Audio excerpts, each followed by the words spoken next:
رسول اللہ صلی اللہ علیہ وآلہ وسلم نے ایک درخت کے نیچے صحابہ کرام سے بیعت لی۔ حضرت عمر دست مبارک تھامے ہوئے تھے اور حضرت معقل بن یسار نے درخت کی بعض ٹہنیاں پکڑ کر آپ علیہ السلام کے اوپر سے ہٹا رکھی تھیں۔ اسی بیعت کا نام بیعت رضوان ہے اور اسی کے بارے میں اللہ تعالیٰ نے یہ آیت نازل فرمائی۔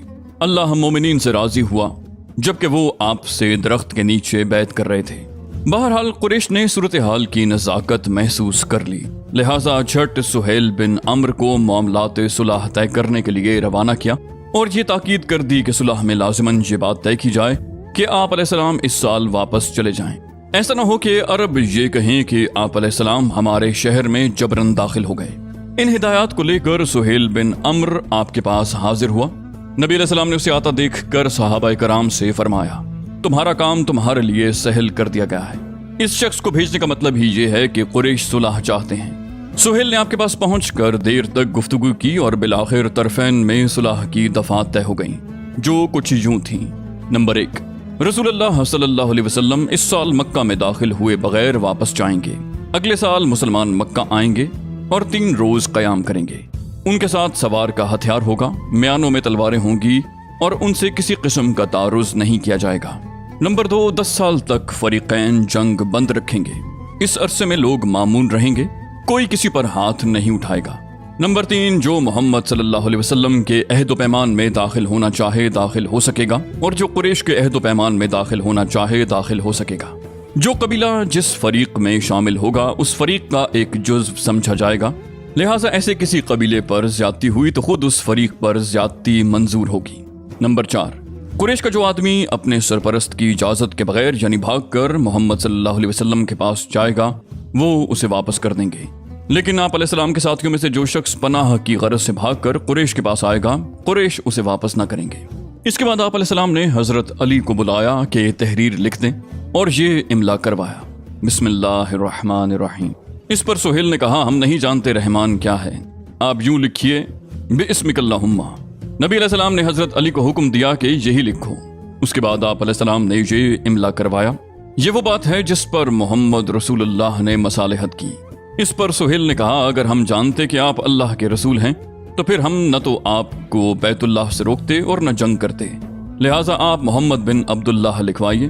آپ نے فرمایا، میں اللہ کا رسول ہوں اگرچہ تم چھٹلاؤ۔ پھر حضرت علی کو حکم دیا کہ محمد بن عبداللہ لکھیں اور لفظ رسول اللہ مٹا دیں، لیکن حضرت علی نے گوارا نہ کیا کہ اس لفظ کو مٹائیں، لہٰذا نبی علیہ السلام نے خود اپنے ہاتھ سے مٹا دیا۔ اس کے بعد پوری دستاویز لکھی گئی۔ پھر جب صلح مکمل ہو چکی تو بنو خزاعہ رسول اللہ صلی اللہ علیہ وسلم کے عہد و پیمان میں داخل ہو گئے۔ یہ لوگ در حقیقت عبد المطلب کے زمانے سے ہی بنو ہاشم کے حلیف تھے، جیسا کہ آغاز کتاب میں گزر چکا ہے۔ اس لیے اس عہد و پیمان میں داخلہ در حقیقت اسی قدیم حلف کی تاکید اور پختگی تھی۔ دوسری طرف بنو بکر قریش کے عہد و پیمان میں داخل ہو گئے۔ نوشتہ صلح ابھی لکھا ہی جا رہا تھا کہ سہیل کے بیٹے ابو جندل اپنی بیڑیاں گھسیٹتے آ پہنچے۔ وہ زیری مکہ سے نکل کر آئے تھے۔ انہوں نے یہاں پہنچ کر اپنے آپ کو مسلمانوں کے درمیان ڈال دیا۔ سہیل نے کہا، یہ پہلا شخص ہے جس کے متعلق میں آپ سے معاملہ کرتا ہوں کہ آپ اسے واپس کر دیں۔ نبی علیہ السلام نے فرمایا، ابھی تو ہم نے نوشتہ مکمل نہیں کیا ہے۔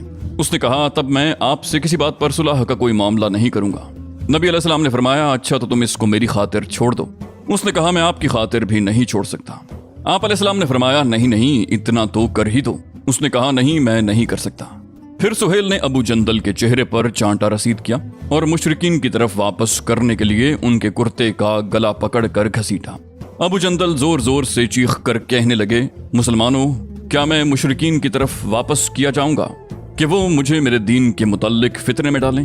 رسول اللہ نے فرمایا، ابو جندل صبر کرو اور اسے باعث ثواب سمجھو۔ اللہ تمہارے لیے اور تمہارے ساتھ جو دوسرے کمزور مسلمان ہیں ان سب کے لیے کشادگی اور پناہ کی جگہ بنائے گا۔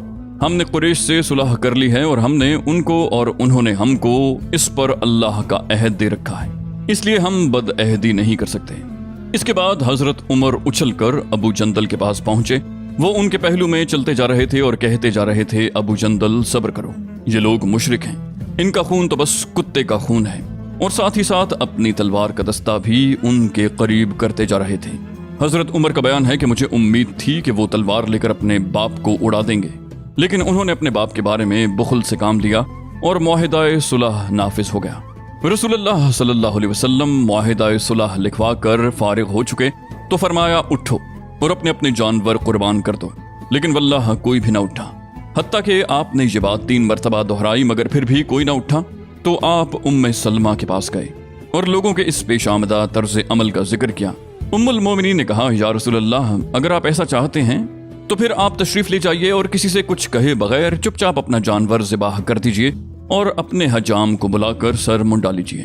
اس کے بعد رسول اللہ باہر تشریف لائے اور کسی سے کچھ کہے بغیر یہی کیا، یعنی اپنا ہدی کا جانور ذبح کر دیا اور حجام کو بلا کر سر منڈا لیا۔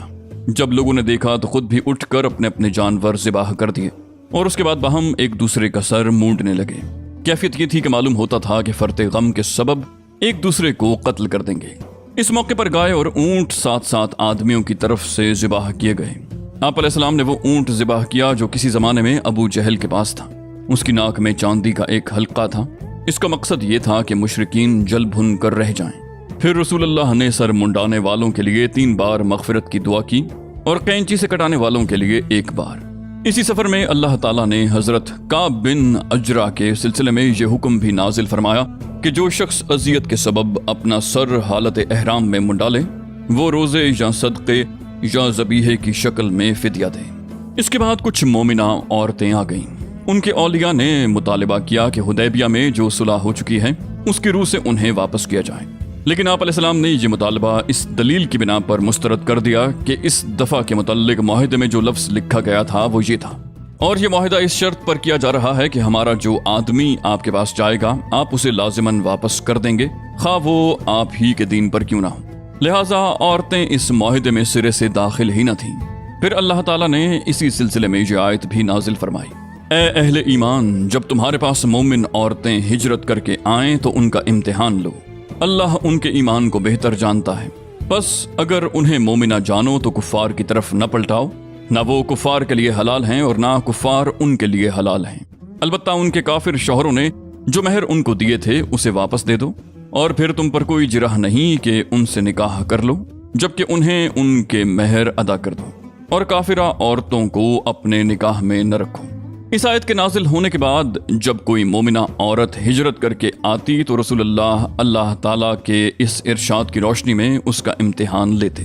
ارشاد باری تعالیٰ ہے، اے نبی، جب تمہارے پاس مومن عورتیں آئیں اور اس بات پر بیعت کریں کہ وہ اللہ کے ساتھ کسی چیز کو شریک نہ کریں گی، چوری نہ کریں گی، زنا نہ کریں گی، اپنی اولاد کو قتل نہ کریں گی، اپنے ہاتھ پاؤں کے درمیان سے کوئی بہتان گھڑ کر نہ لائیں گی، اور کسی معروف بات پر تمہاری نافرمانی نہ کریں گی تو ان سے بیعت کر لو اور ان کے لیے اللہ سے دعائے مغفرت کرو، یقیناً اللہ غفور رحیم ہے۔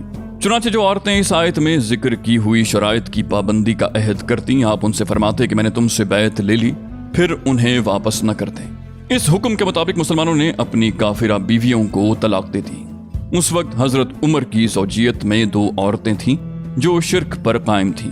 حضرت عمر نے ان دونوں کو طلاق دے دی، پھر ایک سے معاویہ نے شادی کی اور دوسری سے صفوان بن امیہ نے۔ یہ ہے صلح حدیبیہ۔ جو شخص اس کی دفعات کا ان کے پس منظر سمیت جائزہ لے گا اسے کوئی شبہ نہ رہے گا کہ یہ مسلمانوں کی عظیم فتح تھی، کیونکہ قریش نے اب تک مسلمانوں کا وجود تسلیم نہیں کیا تھا اور انہیں نیست و نابود کرنے کا تہیہ کیے بیٹھے تھے۔ انہیں انتظار تھا کہ ایک نہ ایک دن یہ قوت دم توڑ دے گی۔ اس کے علاوہ قریش جزیرۃ العرب کے دینی پیشوا اور دنیاوی صدر نشین ہونے کی حیثیت سے اسلامی دعوت اور عام لوگوں کے درمیان پوری قوت کے ساتھ حائل رہنے کے لیے کوشاں رہتے تھے۔ اس پس منظر میں دیکھیے تو صلح کی جانب محض جھک جانا ہی مسلمانوں کی قوت کا اعتراف اور اس بات کا اعلان تھا کہ اب قریش اس قوت کو کچلنے کی طاقت نہیں رکھتے۔ پھر تیسری دفعہ کے پیچھے صاف طور پر یہ نفسیاتی کیفیت کار فرما نظر آتی ہے کہ قریش کو دنیاوی صدر نشینی اور دینی پیشوائی کا جو منصب حاصل تھا اسے انہوں نے بالکل بھلا دیا تھا، اور اب انہیں صرف اپنی پڑی تھی۔ ان کو اس سے کوئی سروکار نہ تھا کہ بقیہ لوگوں کا کیا بنتا ہے، یعنی اگر سارے کا سارا جزیرۃ العرب حلقہ بگوش اسلام ہو جائے تو قریش کو اس کی کوئی پرواہ نہ تھی اور وہ اس میں کسی طرح کی مداخلت نہ کریں گے۔ کیا قریش کے عزائم اور مقاصد کے لحاظ سے یہ ان کی شکست فاش نہیں ہے، اور مسلمانوں کے مقاصد کے لحاظ سے یہ فتح مبین نہیں ہے؟ آخر اہل اسلام اور دشمنان اسلام کے درمیان جو خونریز جنگیں پیش آئی تھیں ان کا منشا اور مقصد اس کے سوا کیا تھا کہ عقیدے اور دین کے بارے میں لوگوں کو مکمل آزادی اور خود مختاری حاصل ہو جائے، یعنی اپنی آزاد مرضی سے جو شخص چاہے مسلمان ہو اور جو چاہے کافر رہے، کوئی طاقت ان کی مرضی اور ارادے کے سامنے روڑا بن کر کھڑی نہ ہو۔ مسلمانوں کا یہ مقصد تو ہرگز نہ تھا کہ دشمن کے مال ضبط کیے جائیں، انہیں موت کے گھاٹ اتارا جائے اور انہیں زبردستی مسلمان بنایا جائے، یعنی مسلمانوں کا مقصود صرف وہی تھا جو علامہ اقبال نے یوں بیان کیا: شہادت ہے مطلوب مقصود مومن، نہ مال غنیمت نہ کشور کشائی۔ آپ دیکھ سکتے ہیں کہ صلح کے ذریعے مسلمانوں کا مذکورہ مقصد اپنے تمام اجزاء اور لوازم سمیت حاصل ہو گیا، اور اس طرح حاصل ہو گیا کہ بسا اوقات جنگ میں فتح مبین سے ہمکنار ہونے کے باوجود حاصل نہیں ہو پاتا۔ پھر اس آزادی کی وجہ سے مسلمانوں نے دعوت و تبلیغ کے میدان میں نہایت زبردست کامیابی حاصل کی، چنانچہ مسلمان افواج کی تعداد جو اس صلح سے پہلے 3000 سے زائد کبھی نہ ہو سکی تھی، وہ محض 2 سال کے اندر فتح مکہ کے موقع پر 10,000 ہو گئی۔ دفعہ نمبر 2 بھی در حقیقت اس فتح مبین کا ایک جزو ہے، کیونکہ جنگ کی ابتدا مسلمانوں نے نہیں بلکہ مشرکین نے کی تھی۔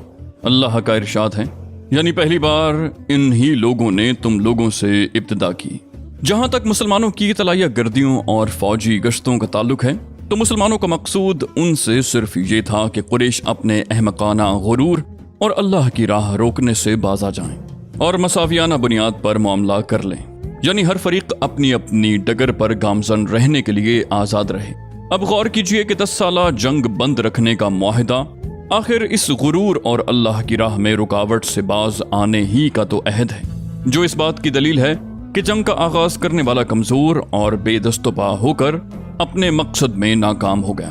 جہاں تک پہلی دفعہ کا تعلق ہے تو یہ بھی در حقیقت مسلمانوں کی ناکامی کی بجائے کامیابی کی علامت ہے، کیونکہ یہ دفعہ در حقیقت اس پابندی کے خاتمے کا اعلان ہے جسے قریش نے مسلمانوں پر مسجد حرام میں داخلے سے متعلق عائد کر رکھی تھی۔ البتہ اس دفعہ میں قریش کے لیے بھی تشفی کی اتنی سی بات تھی کہ وہ اس 1 سال مسلمانوں کو روکنے میں کامیاب رہے، مگر ظاہر ہے کہ یہ وقتی اور بے حیثیت فائدہ تھا۔ اس کے بعد اس صلح کے سلسلے میں یہ پہلو بھی قابل غور ہے کہ قریش نے مسلمانوں کو یہ 3 رعایتیں دے کر صرف ایک رعایت حاصل کی جو دفعہ نمبر 4 میں مذکور ہے، لیکن یہ رعایت حد درجے معمولی اور بے وقت تھی، اور اس میں مسلمانوں کا کوئی نقصان نہ تھا، کیونکہ یہ معلوم تھا کہ جب تک مسلمان رہے گا، اللہ رسول اور مدینۃ الاسلام سے بھاگ نہیں سکتا۔ اس کے بھاگنے کی صرف ایک ہی صورت ہو سکتی ہے کہ وہ مرتد ہو جائے، خواہ ظاہراً خواہ در پردہ، اور ظاہر ہے کہ جب مرتد ہو جائے تو مسلمانوں کو اس کی ضرورت نہیں، بلکہ اسلامی معاشرے میں اس کی موجودگی سے کہیں بہتر ہے کہ وہ الگ ہو جائے، اور یہی وہ نقطہ ہے جس کی طرف رسول اللہ نے اپنے اس ارشاد میں فرمایا: جو ہمیں چھوڑ کر ان مشرکین کی طرف بھاگا اسے اللہ نے دور کر دیا۔ باقی رہے مکے کے وہ باشندے جو مسلمان ہو چکے تھے یا مسلمان ہونے والے تھے، تو ان کے لیے اگرچہ اس معاہدے کی روح سے مدینے میں پناہ گزین ہونے کی گنجائش نہ تھی، لیکن اللہ کی زمین تو بہرحال کشادہ تھی۔ کیا حبشہ کی زمین نے ایسے نازک وقت میں مسلمانوں کے لیے اپنی آغوش وا نہیں کر دی تھی جب مدینے کے باشندے اسلام کا نام بھی نہ جانتے تھے؟ اسی طرح آج بھی زمین کا کوئی ٹکڑا مسلمانوں کے لیے اپنی آغوش کھول سکتا تھا، اور یہی بات تھی جس کی طرف رسول اللہ نے اپنے اس ارشاد میں اشارہ فرمایا تھا۔ ان کا جو آدمی ہمارے پاس آئے گا، اللہ اس کے لیے کشادگی اور نکلنے کی جگہ بنا دے گا۔ پھر اس قسم کے تحفظات سے اگرچہ قریش نے عز و وقار حاصل کیا تھا، مگر یہ در حقیقت قریش کی سخت نفسیاتی گھبراہٹ، پریشانی، اعصابی دباؤ اور شکستگی کی علامت ہے۔ اس سے پتہ چلتا ہے کہ انہیں اپنے بت پرست سماج کے بارے میں سخت خوف لاحق تھا، اور وہ محسوس کر رہے تھے کہ ان کا یہ سماجی گھروندہ ایک کھائی کے ایسے کھوکھلے اور اندر سے کٹے ہوئے کنارے پر کھڑا ہے جو کسی بھی دم ٹوٹ گرنے والا ہے، لہٰذا اس کی حفاظت کے لیے اس طرح کے تحفظات حاصل کر لینا ضروری ہے۔ دوسری طرف رسول اللہ نے جس فراخ دلی کے ساتھ یہ شرط منظور کی کہ قریش کے جہاں پناہ لینے والے کسی مسلمان کو واپس نہ طلب کریں گے، وہ اس بات کی دلیل ہے کہ آپ کو اپنے سماج کی ثابت قدمی اور پختگی پر پورا اعتماد تھا، اور اس قسم کی شرط آپ کے لیے قطعاً کسی اندیشے کا سبب نہ تھی۔ یہ ہے معاہدہ صلح کی دفعات کی حقیقت، لیکن ان دفعات میں 2 باتیں بظاہر اس قسم کی تھیں کہ ان کی وجہ سے مسلمانوں کو سخت غم و الم لاحق ہوا۔